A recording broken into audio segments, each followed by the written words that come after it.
Welcome back to Podcasting Raw Nerdy. I'm Dat Nerd ADC, and we don't got Brandon 2K today. For some of you guys who may know a little bit about my history, this is a blast from the past, and what better way to start 2025 than looking at where we've gone. And I got a co-host today who really reminds me of where I've gone and where we've been. And some of you guys who followed us from where I'm speaking of may know what's going on here. But I will let my co-host do a little introduction himself. Uncle Black, great to see you, man. I am that one and only Uncle Black from ENN, Entertainment Nerd News. We are still out there doing many different things, but I am that one and only Uncle Black, aka Blackstradamus, and I got a new one, Incognegro. Love it, man. That's hilarious. I love it. That's my new one. I have not really pushed that one out forward a lot. See my turtles out over there in the background. But yes, I am Uncle Black, one of the many hosts of Entertainment Nerd News. We do a lot of stuff. A lot of gaming lately. If you want to catch me, I am on TikTok as Shaft09. I am doing a lot of gaming. Just finished Spider-Man 2 for the PlayStation 4. My next thing is going to be Flight Simulator. Yeah, I don't know how deep down that rabbit hole I am going to go, but I am excited for Flight Simulator. But let's can you been? Let's get to it. Let's just get down to the nitty-gritty. So 2024 was a wild year. There was some good, there was some bad, and we're here to talk about everything in between. So what we're going to do in this episode, we're going to have a top 5 best comic book and TV show properties and top 5 worst comic book movie and TV show properties. So this will be separated into 2 parts, 2 episodes reviewing pressure. And let's not be a Debbie Downer. Let's start with best. I want to start with best. Is that cool with you, Uncle Black? That is cool. I got my number 1. Okay, so we're going to go from 5 to 1. So at the end of the episode, you're going to know what we enjoyed the most about 2024. I'm going to start with my number 5. Oh my God! Okay, it's happening. And my number 5 only gets number 5 because you guys will hate me if I put it at number 1 because it came at the tail end of the year. And that's Creature Commandos. I am loving Creature Commandos. And I almost put it at number 1, but I know I get so much hate from you nerds. So much hate from the community. Being like, what are you talking about? It came out in December. And I understand that. And now it's still going in 2025. We're not done with it yet. So I put it at number 5 because the first episode just hooked me. Second episode, I'm in. Third episode, I'm giving it more. And 4th episode, I'm like, oh, I'm about to splurge, take my money. So this is where I'm at with number 5. Creature Commandos is my number 5. Uncle Black, what's number 5 on your list for 2024? And this is one that was sleeper. Watchmen. That was 2024? That was 2024, August 13th, 2024. Watchmen Chapter 1. Ooh, okay. That was a sleeper.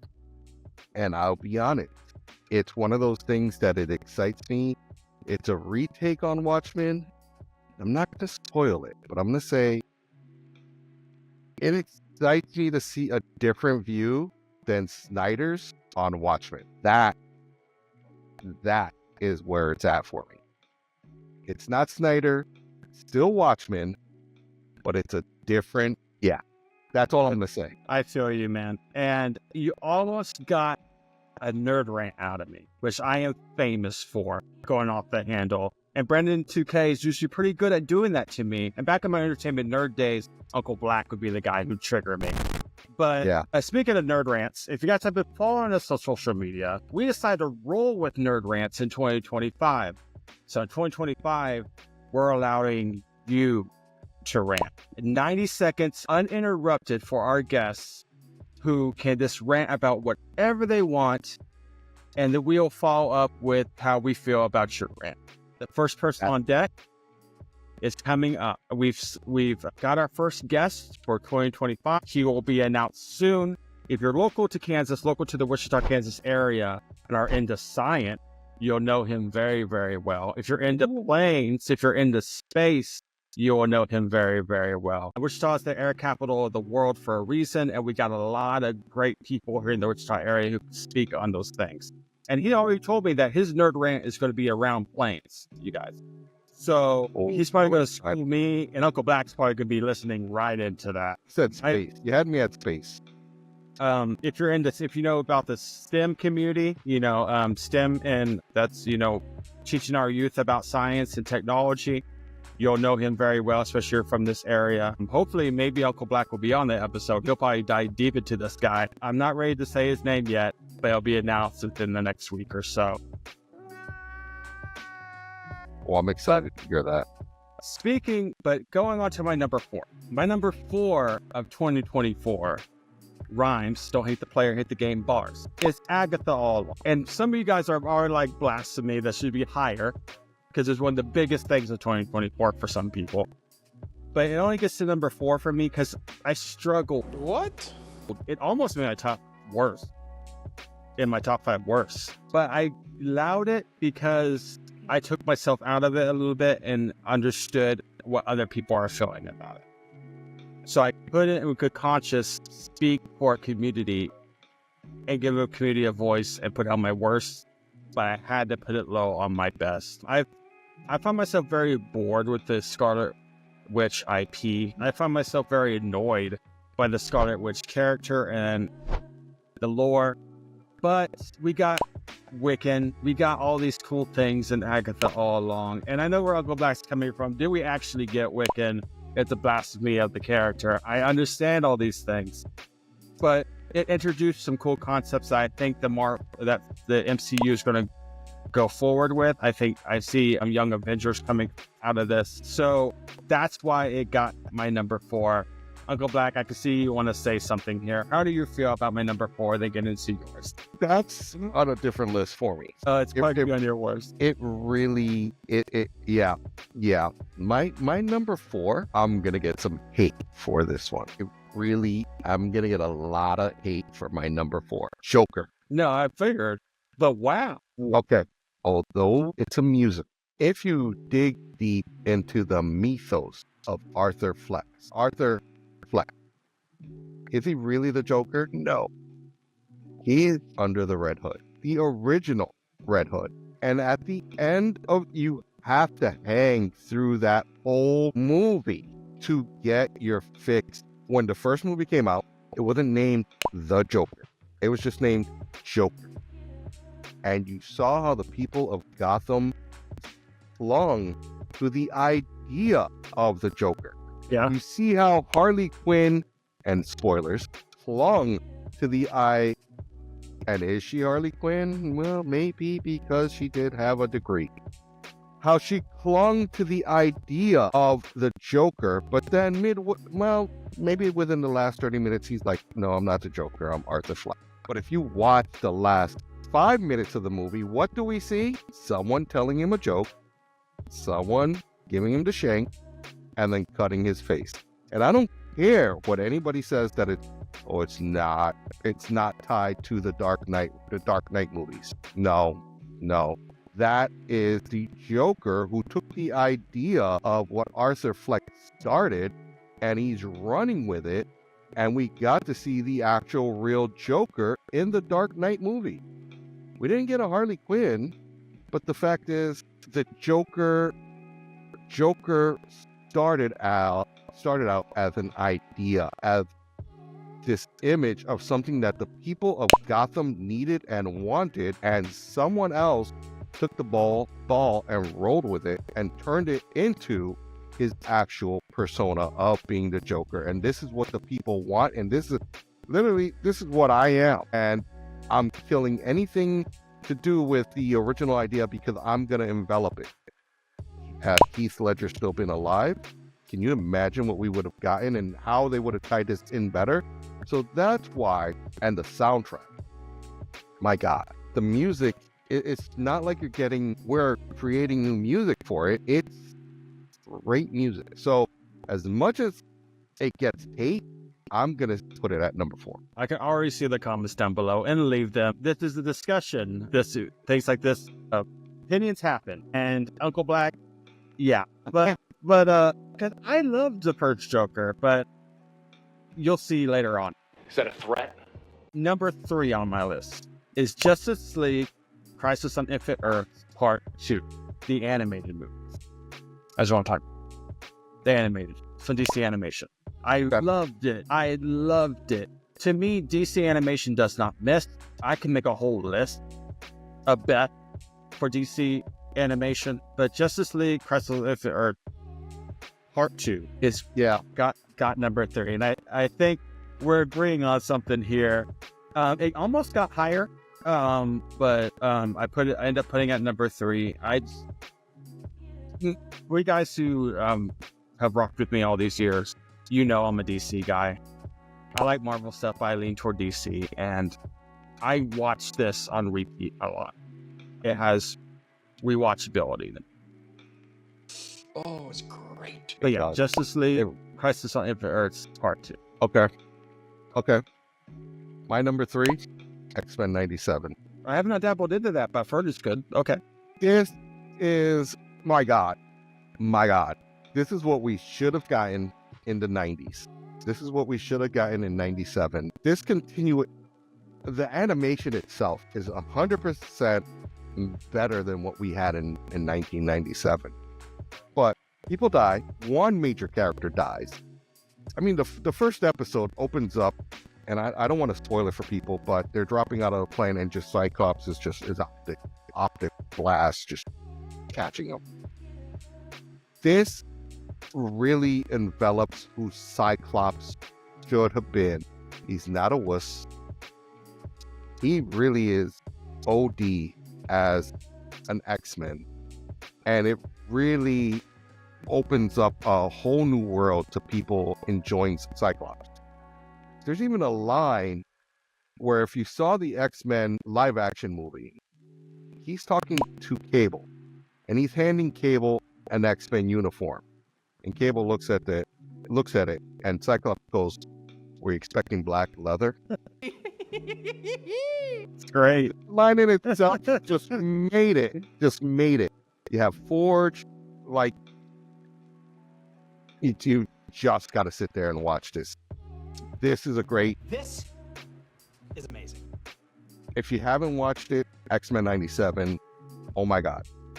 It's wonderful to watch. That's all I got. I may have to go watch it. Like, I tend to be a DC person, but it's been in my queue. Number 2 for me, and this is where we start getting hate, because I just know it. You can't win, but I have to go with my gut here.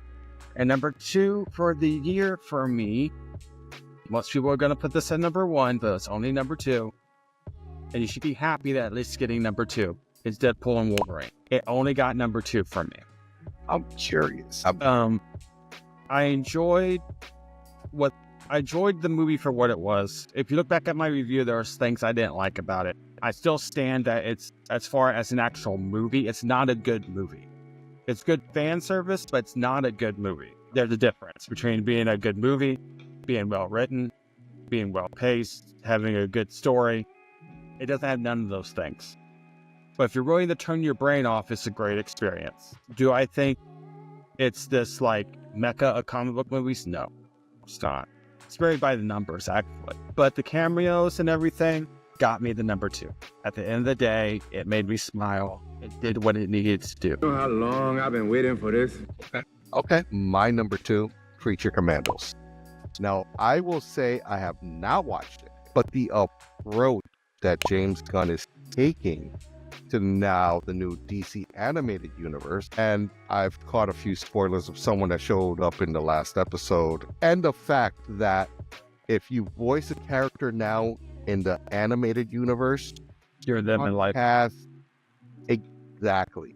There's no more flip-flopping and we're going to hire this person to do the voice character, but this person is now the live action.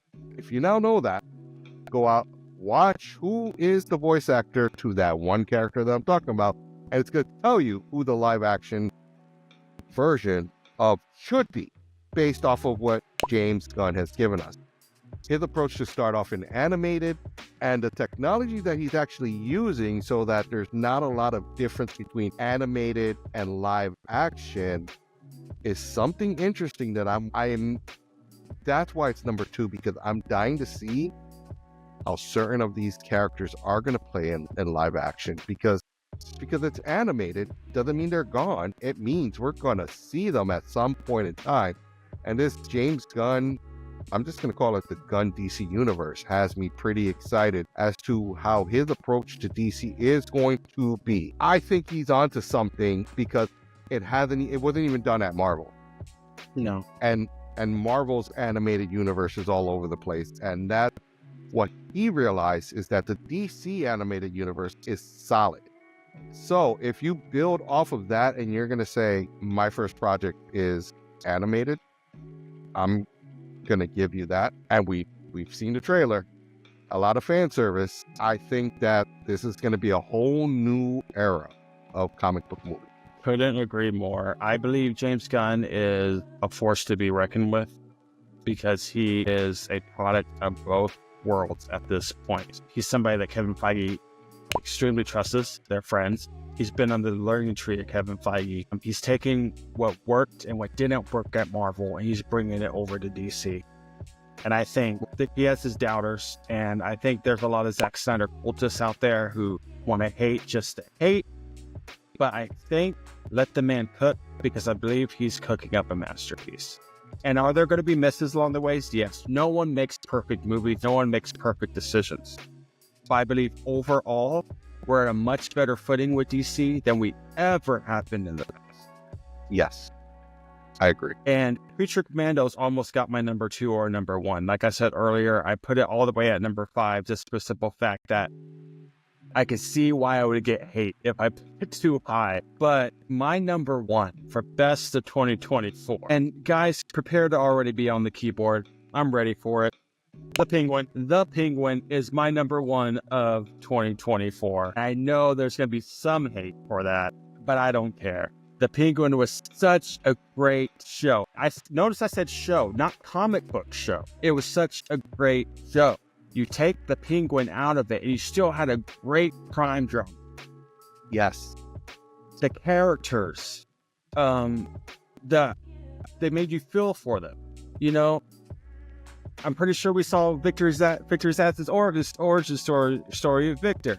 Like, I loved this show, and I think, and I don't think Victor's dead, by the way. I will say the Penguin, and it seems like you're agreeing. I can't hype up this show so much, man. This show was, we waited and we thought we were going to get, I would think that a lot of people thought we were going to get something else, but what we got out of this show was so much deep character development. Right.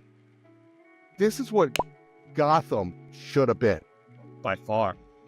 Like, I see what they did, and Gotham was like the laying ground footwork for this show, because they took a lot of the stuff that was in the nitty, the gritty. It's just they went so much deeper down that rabbit hole of Oswald, and they never explained, is he really Oswald Cobblepot?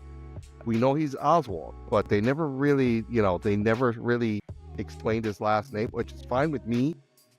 But they went such down a deep hole of explaining his loyalties. And he's loyal to you if you're loyal to him. He may fuck you over, but in the end, he's still going to be somewhat loyal to you. I would say the ending kind of shows that's not true, though. Is it? Because that boy was so loyal to Oswald. But he fucked up.